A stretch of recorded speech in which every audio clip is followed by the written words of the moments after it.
ஜெமினி கணேசனோட மகள் ரேகா. அவங்களோட உண்மையான பேர் வந்து பார்த்தீங்கன்னா பானு ரேகா கணேசன். ஆனால் ரேகானா தான் ஹிந்தி ஃபீல்டில் எல்லாருக்குமே தெரியும். ஆரம்பத்தில் அவங்களுக்கு நிறைய மனவேதனைகள் இருந்தது. ஏன்னா அவங்க அப்பா அது வந்து சட்டப்பூர்வமான மனைவி இல்லாதனால ஜெமினி கணேசனுக்கு 4 மனைவின்னு சொல்றாங்க மொத்தமாவே. அதனால அதுல வந்து பாத்தீங்கன்னா 2வது தான் வந்து திருமணம் ஆகாத ஒரு பெண்மணியா வந்து இந்த அம்சவல்லி வந்து ஜெமினி கணேசனோட இருந்திருக்காங்க. ஆனால் ரேகா ஆரம்ப காலகட்டத்தில் அப்பா பேரு அந்த ரெஜிஸ்டர்ல போட முடியாம ஆமா இனிஷியல் சினிமா விழாக்கு போகும்போது பார்த்தீங்கன்னா ஷாருக் கான் ரேகா 2 பேரும் மேடை ஏறுறாங்க. மேடை ஏறும்போது லைட்டா கால் ஸ்லிப் ஆகி அவங்க காலில் இருக்கிற செருப்பு வந்து லைட்டா கலண்டுருச்சு. நம்ப மாட்டீங்க, எவ்வளவு பெரிய ஸ்டார் ஷாருக் கான், பாலிவுட்ல டாப் ஸ்டார் இல்லையா, சூப்பர் ஸ்டார் இல்லையா, அவர் டக்குன்னு கீழே குனிஞ்சு அந்த செருப்பு எடுத்து ரேகாக்கு மாட்டி விடுறாரு. அந்த அளவுக்கு மரியாதை. அமிதாப் பச்சனுக்கும் ரேகாக்கும்ன்ற காதலே அவ்வளோ பெருசு, அப்போ எல்லாருமே பேசுவாங்கன்னு சொன்னாங்க. இது எந்த அளவுக்கு சார் உண்மையானது? ரேகா அமிதாப் பச்சன் கல்யாணம் ஆயிடுச்சு, ஜெயா பச்சன் இருக்காங்க. அப்போ அந்த காலகட்டத்தில் பார்த்தீங்கன்னா ரேகாவுக்கும் அமிதாப் பச்சனுக்கும் ஒரு தொடர்பு இருக்கு அப்படின்னு ஒரு கிசு 1990 பார்த்தீங்கன்னா முகேஷ் பெரிய தொழிலதிபர், அவர் வந்து மேரேஜ் பண்ணிட்டாங்க. ஆனால் அதில் ஒரு ட்ராஜடி. அது என்ன அப்படின்னா, அறம் நாடு நேயர்களுக்கு அன்பு வணக்கம். இன்று நம்முடன் இருந்திருப்பவர் தயாரிப்பாளர் பாலாஜி பிரபு சார் அவர்கள். சார் வணக்கம் சார். வணக்கம் சார். தமிழ் சினிமா மட்டும் இல்லாமல் இந்தி சினிமாவை கலக்கிய ஒரு பேரழகி அப்படி சொல்லக்கூடிய ரேகா அவர்களை பற்றி தான் இன்றைக்கி பேச போகிறோம். ஏன்னா அவங்களோட லைஃப் ஜேர்னியை பற்றி நிறைய பேர் நிறைய கதைகள் சொல்லாமல் போயிட்டாங்க. ஏன்னா இப்போ இருக்க காலகட்டத்துக்கு இப்படி ஒரு நடிகை தேசிய விருது பெற்றிருக்காங்க, எம்பியாக இருந்திருக்காங்க, பல சாதனைகள் பண்ணியிருக்காங்க, ப்ளஸ் வந்து பாலிவுட்டே கலக்கியிருக்காங்க. அமிதாப் பச்சன் போன்றவர்கள்லாம் அவங்க கைக்குள்ளே இருந்ததாக பல தகவல்கள் சொல்கிறாங்க. ரேகா அவர்களை பற்றி இன்றைக்கி பேசலாம் சார். சொல்லுங்கள் சார். ஜெமினி கணேசனோட மகள் ரேகா. அவங்களோட உண்மையான பேர் வந்து பார்த்தீங்கன்னா பானு ரேகா கணேசன். ஆனால் ரேகானா தான் ஹிந்தி ஃபீல்டில் எல்லாருக்குமே தெரியும். அதாவது ஒரு காலத்தில் பார்த்தீங்கன்னா ஹேமா மாலினி, வைஜெயந்தி மாலாபாலி எல்லாம் பார்த்தீங்கன்னா கொடி கட்டி பிறந்தாங்க. ஹிந்தியில் வந்து பயங்கர பாப்புலராக இருந்தாங்க. அந்த காலகட்டத்தில் வந்து ஹிந்தி சினிமாவுக்கு வந்து ரேகா போனாங்க. அவங்க ஆக்சுவலி பார்த்தீங்கன்னா ஜெமினி கணேசனோட மகள். அவங்க வந்து அவங்களுடைய அம்மா அம்சவல்லின்னு சொல்லி அவங்க ஒரு நடிகை. அவங்க தெலுங்கு படம், தமிழ் படங்கள்லாம் நிறைய படங்கள்ல நடிச்சிருக்காங்க, ஹீரோயின்லாம் நடிச்சிருக்காங்க. ஜெமினி கணேசன் வந்து ஆரம்ப காலகட்டத்தில் பெரிய ஹீரோவா அறிமுகம் ஆகிறதுக்கு முன்னாடி பார்த்தீங்கன்னா ஜெமினி ஸ்டுடியோன்னு இருந்தது. அந்த ஜெமினி ஸ்டுடியோவில் வந்து பார்த்தீங்கன்னா இந்த காஸ்டிங் பண்ணுவாங்க இல்லையா, காஸ்டிங் கண்டக்டர்னு சொல்லுவாங்க. அதாவது நடிகர்கள் நடிகைகள் அவங்க வந்து தேர்வு பண்ணுவாங்கல்ல, இப்போ காஸ்டிங் பண்ணுறாங்க இல்லையா, அந்த மாதிரி பார்த்தீங்கன்னா அவங்க தேர்வு பண்ணுறதுக்கு ஜெமினி கணேசன்ட்டு தான் போகணும். அவர்கிட்ட தான் நடித்து காமிக்கணும். யாராக இருந்தாலும் அவர்கிட்ட தான் நடித்து காமிக்கணும். அவர் தான் பார்த்து தேர்வு பண்ணார். இவங்க ரொம்ப நல்லா இருக்காங்க, நல்லா நடிக்கிறாங்க, பெர்ஃபார்மன்ஸ் நல்லா இருக்குது, இவங்களோட கண்ணு நல்லா இருக்குது அப்படின்னு பல நடிகர்களை வந்து தேர்வு பண்ணது ஜெமினி கணேசன் தான். சிவாஜி கணேசனே பார்த்தீங்கன்னா ஜெமினி கணேசன்ட்ட வந்து போய் நடித்து காமிச்சிருக்காரு. அதுக்கப்புறம் தான் வந்து படங்களில் அடுத்தடுத்து நடிச்சிருக்காரு. அந்த காலத்தில் அப்படி தான் இருந்தது. ஸோ ஜெமினி கணேசனுக்கு ஒரு ஆசை இருந்துச்சு, எப்படியாவது வந்து ஒரு நல்ல நடிகராக வரணும் தமிழில் அப்படின்னு ஆசைப்பட்டார். ஜெமினி ஸ்டுடியோஸே பார்த்தீங்கன்னா ஒரு பெரிய வாய்ப்பு தருவாங்க நமக்கு நடிக்கிறதுக்குன்னு எதிர்பார்த்தாரு. ஆனால் சின்ன சின்ன வேடங்கள் தான் அவங்க வந்து கொடுத்தாங்க. அப்படி ஜெமினி ஸ்டுடியோஸ் தயாரித்த ஒரு படம், அந்த படத்தில் தான் பார்த்தீங்கன்னா அந்த அம்சவல்லிங்கிறவங்க நடிக்க வராங்க. அதுக்கு அந்த நடிக்கிற அந்த காலகட்டத்தில் ஒரு ஸ்டுடியோவில் தானே ஒர்க் பண்ணுறாரு. ஸோ 2 பேருக்குள்ளே பார்த்தீங்கன்னா ஒரு காதல் வந்து மலருது. 2 பேரும் பார்த்தீங்கன்னா ஒரு லிவிங் டுகெதர்னு சொல்லலாம். இப்போ சொல்லணும் அப்படின்னா லிவிங் டுகெதரில் இருக்காங்க. லிவிங் டுகெதரில் இருந்து ஒரு காலத்தில் வந்து பார்த்தீங்கன்னா அதுலேருந்து வெளியில் வந்துடலான்னு வந்து ஜெமினி கணேசன் நினைக்கிற ஒரு காலகட்டத்தில் பார்த்தீங்கன்னா அவங்க வந்து கர்ப்பமாக இருக்காங்க. அவங்க வந்து குழந்தை உண்டாயிருக்காங்க. ஸோ அப்போ வந்து ஜெமினி கணேசன் ஷாக் ஆகிறாரு. பட் இருந்தாலும் பார்த்தீங்கன்னா அந்த அம்சவல்லிங்கிறவர் வந்து ஜெமினி கணேசன் வந்து சட்டப்பூர்வமாக திருமணம் பண்ணிக்கல. சட்டப்பூர்வமான மனைவி அவங்க கிடையாது. ஆனால் அவங்களுக்கு வந்து ரேகா, அதுக்கப்புறம் பார்த்தீங்கன்னா ஜிஜின்னு ஒரு நடிகை, அவங்க வந்து பார்த்தீங்கன்னா நினைவெல்லாம் நித்யாங்கிற படத்தில் கார்த்திகோட நடித்தாங்க. அதில் தான் ஹீரோயினாக நடித்தாங்க. அந்த ஒரே ஒரு படம் நடிச்சுட்டு அப்புறம் அவங்க வந்து வேற ஃபேமிலி லைஃப் செட்டில் ஆகிட்டாங்க, கல்யாணம் பண்ணி செட்டில் ஆகிட்டாங்க.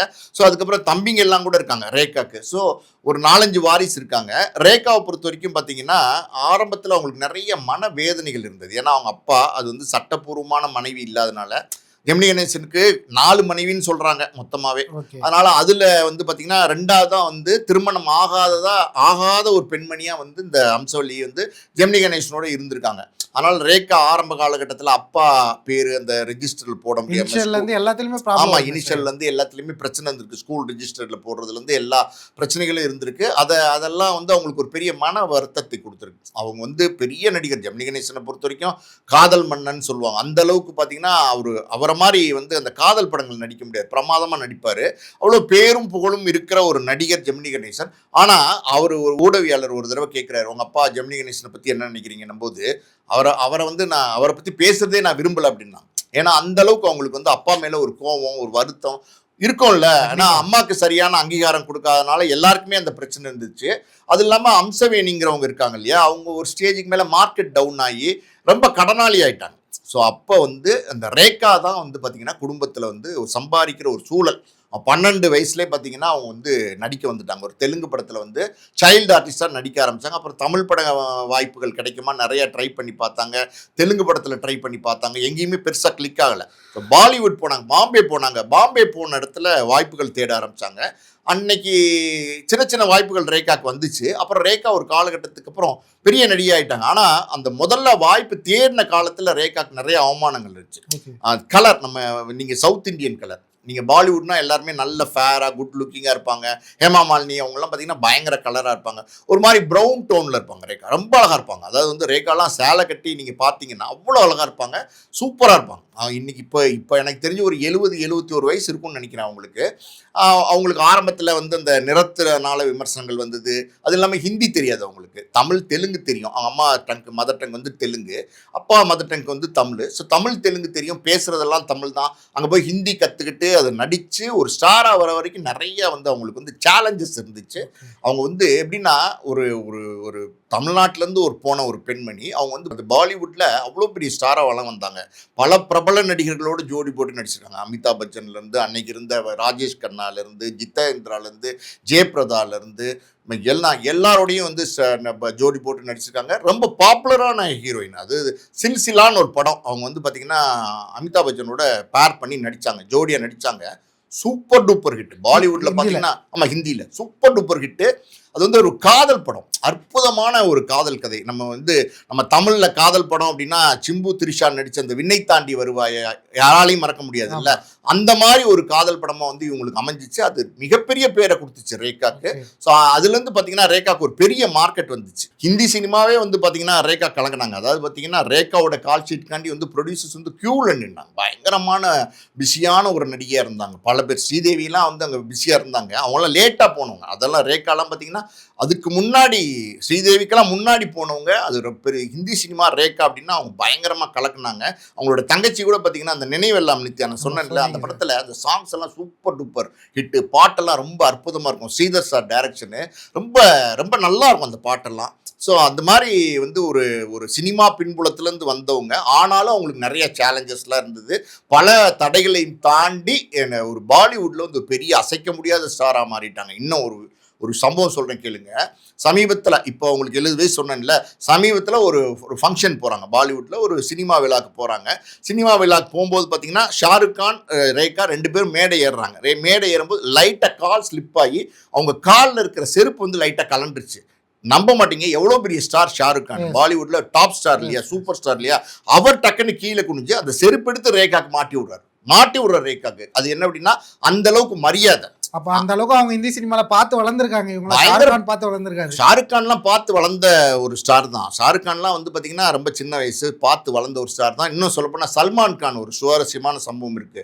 ரேகா ஆரம்பத்தில பீக்ல இருக்கும்போது நெறைய எக்ஸர்சைஸ்லாம் பண்ணுவாங்க போல. ஓ! ஆரம்பத்தில காலையில வந்து ஒரு ஒரு 4 மணி 7 மணிக்கெல்லாம் எந்திரிச்சு எக்ஸர்சைஸ் பண்றது வழக்கம். அப்படி பக்கத்து வீட்ல வந்து சல்மான் கான் இருந்திருக்காரு. சல்மான் கான் ரொம்ப சின்ன பையன். மேபி ஒரு 6 வயசு 5 வயசு அப்படி இருக்கும்னு நெனைக்கிறேன். இந்த ஜன்னல்ல இருந்து இவங்க எக்ஸர்சைஸ் பண்றத பார்ப்பாராம். சல்மான் கானுக்கு ஒரு சின்ன பேக் ஸ்டோரி இருக்கு. எப்படின்னா, அவங்க அப்பா வந்து பார்த்தீங்கன்னா சலீம். அவர் வந்து பார்த்தீங்கன்னா, பயங்கரமான ரைட்டர். அவர் வந்து சலீம்ங்கிறவரு. சலீம் ஜாவித் அப்படின்னு வந்து ஒரு சூப்பர் ரைட்டர்ஸ் இருந்தாங்க. கதை எழுதுறவங்க. அவங்க கதையை எழுதினாலே அந்த படம் சூப்பர் ஹிட் ஆகும். அவருடைய பையன் தான் சலீம்ங்கிறது. சலீம் ஜாவிங்கிறது இரட்டையர்கள். அவருடைய சலீம்ங்கிற பையன் தான் சல்மான் கான். இன்னைக்கு சல்மான் கான் வளர்ந்து இவ்வளோ பெரிய ஸ்டார் ஆயிட்டாரு. இவ்வளோ பெரிய ஹிந்தியில பாப்புலர் ஆயிட்டாரு. ஆனா அவ்வளோ அந்த காலகட்டத்தில ஒரு பெரிய பேரோடையும், புகழோடையும் இருந்தவங்க தான் இந்த ரேகா. Okay sir. அந்த காலகட்டத்தில நீங்க சொன்ன மாரி இவங்கலாம் இருக்கும்போது, ஒரு ரோல் அமிதாப் பச்சன். அமிதாப் பச்சன் இந்தியாவோட ஸ்டார்ன்னு சொல்லலாம். அவரு கூட கல்யாணம் ஆன மாரி சில தகவல்கள். ஒண்ணா வலம் வருவாங்க. அமிதாப் பச்சனுக்கும் ரேகாக்கும்ன்ற காதலே அவ்வளோ பெருசு. அப்ப எல்லாருமே பேசுவாங்கன்னு சொன்னாங்க. இது எந்த அளவுக்கு சார் உண்மையானது? இல்ல ஆரம்பத்துல நீங்க சொல்றது உண்மைதான். அதாவது வந்து எப்படின்னா, ரேகா, அமிதாப் பச்சன் கல்யாணம் ஆயிடுச்சு. ஜெயா ஆமா. பச்சன் இருக்காங்க. அப்ப அந்த காலகட்டத்தில பார்த்தீங்கன்னா, ரேகாக்கும் அமிதாப் பச்சனுக்கும் ஒரு ஒரு தொடர்பு இருக்கு அப்படின்னு ஒரு கிசுகிசுக்கப்பட்டது. நிறைய பேர் அந்த பாலிவுட் பத்திரிகையில நிறைய பேர் எழுதியிருக்காங்க, எது இவங்களுடைய தொடர்பு உண்மைதான், 2 பேரும் சேர்ந்து தான் வாழ்றாங்க அப்படிங்கிற மாதிரிலாம் சில செய்திகள் அது பாலிவுட் பத்திரிகையில எல்லாம் அந்த காலத்தில் எழுதுனாங்க.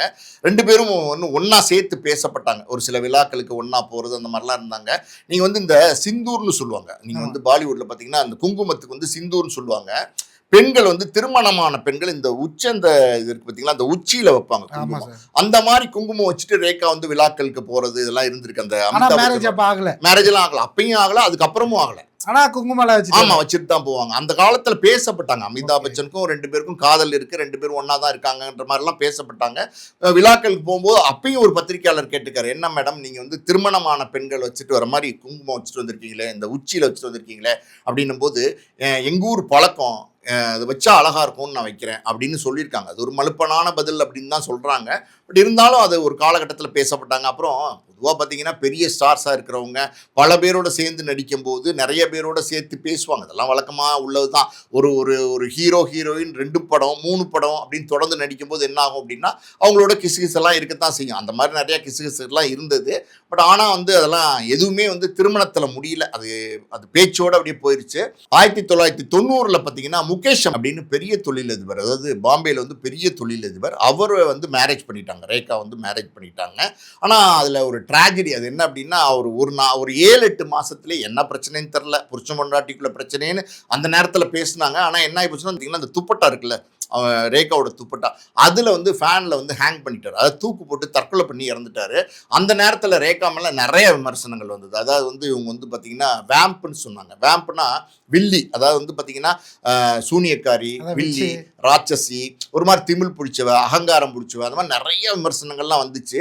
அது அந்த அந்த கணவர வந்து ரேகா துன்புறுத்துனாங்க அப்படின்னால தான் அவங்க செத்து போயிட்டாரு அந்த கணவர் தாங்க முடியாம ஒரு 8 மாசத்துல அப்படின்னு சொல்லி விமர்சனங்கள் வந்து ரேகா மேல வைக்கப்பட்டது. அதெல்லாம் கிடையாது. ஆக்சுவலி உண்மை அப்படி கிடையாது. அந்த விமர்சனங்கள்ல இருந்து தாண்டி வர்றதுக்கே பல வருடங்கள் தேவைப்பட்டது.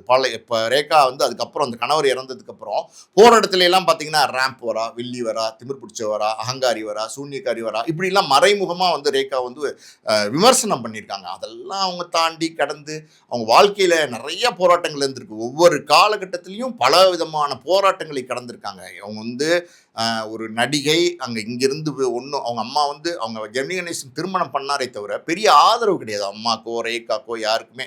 சரி அது அது என்ன அப்படின்னு நமக்கு தெரியல.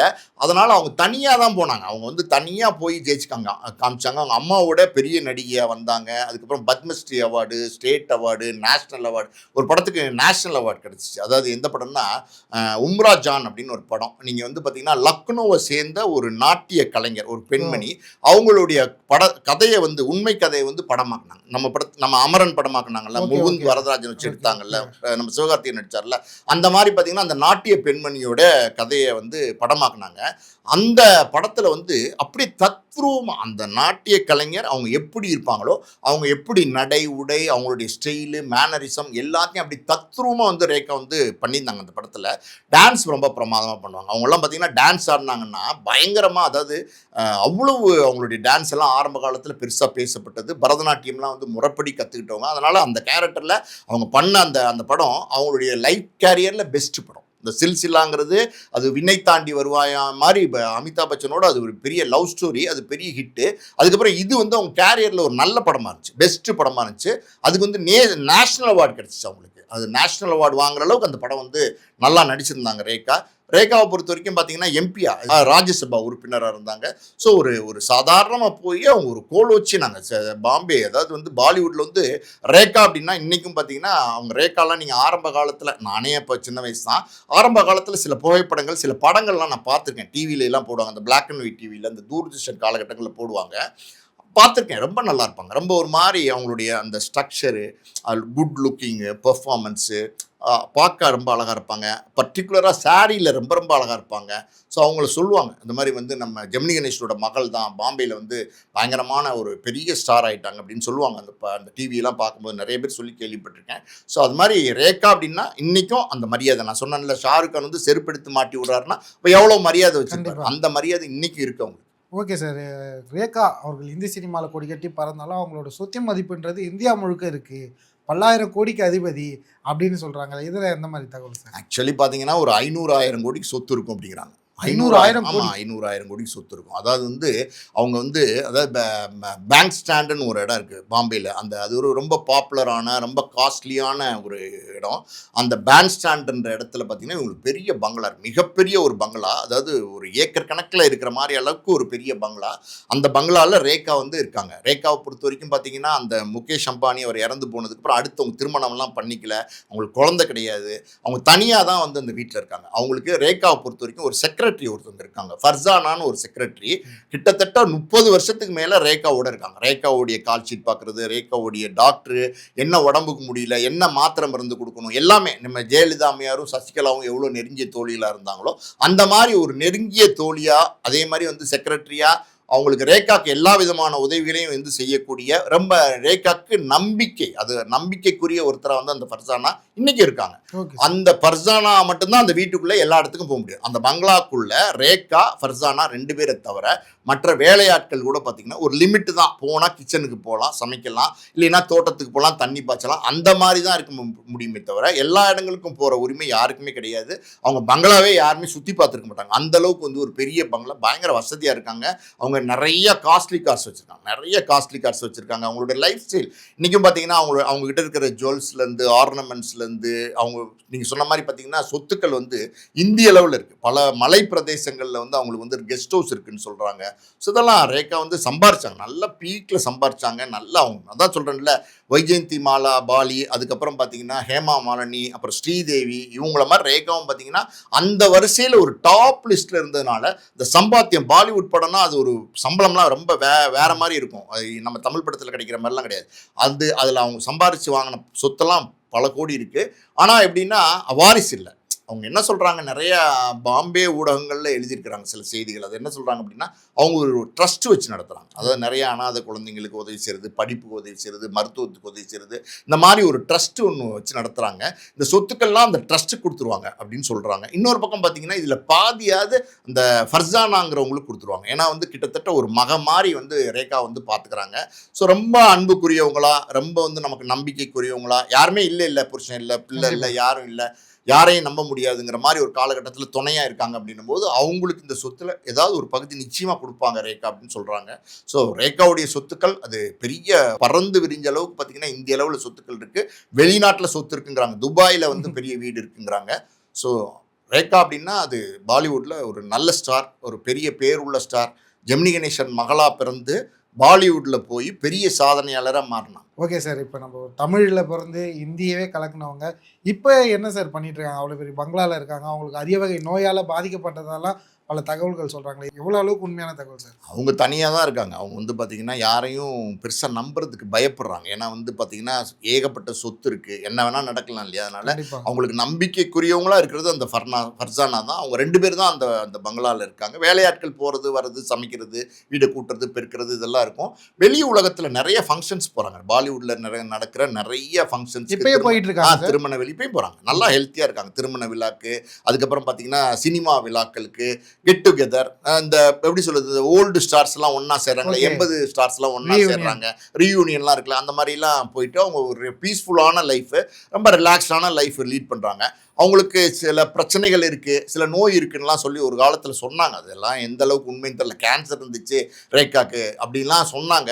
பட் அப்படியெல்லாம் ஏதாவது ஒரு பெரிய ஒரு ஆபத்தான நோய் இருந்திருந்தா இனியாவது ஏதாவது ஆபத்து வந்திருக்கும். உண்மையாக தான் நம்ம இவ்வளோ ஹெல்த்தியாக இருந்திருக்க முடியாது. ஸோ அதெல்லாம் ரூமர்ஸ் தான். ஒரு சிலர் பார்த்தீங்கன்னா அதான் சொல்கிறேன்ல, எல்லாத்துக்கும் காரணம் என்ன அப்படின்னா ஒரு குடும்பம் குட்டியாக இருக்கும்போது அப்படின்னா நிறைய பேச்சுக்களுக்கு இடம் இருக்காது.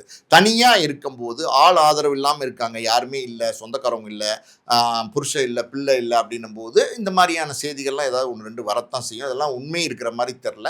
பட் ரேகாவை பொறுத்த வரைக்கும் அவங்க பாலிவுட்டில் இன்றைக்கும், பாம்பேயில் இன்றைக்கும் ரொம்ப பிரமாதமாக, சந்தோஷமாக, ஹாப்பியாக லைஃப் லீட் பண்ணிட்டு இருக்காங்க. ஓகே சார், ரேகா பழம்பெரும் நடிகை பற்றி பல தகவல்கள் சொன்னீங்க. நேரம் தந்து பதிலளித்ததுக்கு நன்றி சார். நன்றி.